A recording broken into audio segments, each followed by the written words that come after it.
There's this mythology that we have about the founding of the nation that first it was an uprising of the common people who were being overtaxed by the British government. No, Exactly. it was always a landowner's revolution to keep power in the upper class. They don't even try to hide it. John, we talk about this, how we're really upset at the overuse of the what's the phrase they use? The tyranny of the majority. They love saying that. And if you look at who wrote that, it was James Madison who said, well, when he was crafting the Senate, is that we need a body that's selected to protect the minority of the opulent. I always say for Republicans, that means rich, a minority of the opulent against the tyranny of the majority. He knew that if they had an actual democracy, the first thing the people would do was strip power away from the people who are rich and powerful. And they put up checks and balances or blocks to make sure, like, this idea that the George Washington, James Madison, Thomas Jefferson wanted regular people to start participating. Are you kidding me? That they wanted these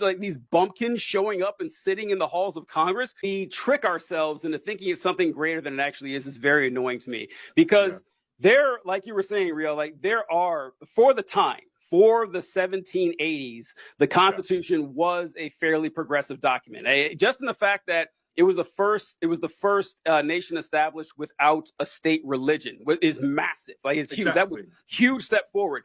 And, it did have voting rights for some folks, some of the population, probably greater than you would have seen anywhere like in Britain and everything like that.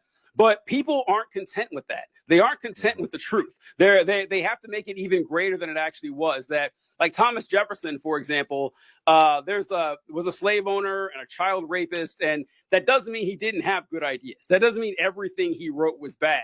I don't know. It is. I always say that if you want to pay respect to the founding fathers, do them the honor of remembering them as the human beings they were, not the gods that you create. Like, it is much more noble and more honest to look at it through the framework of the truth than the framework of mythology.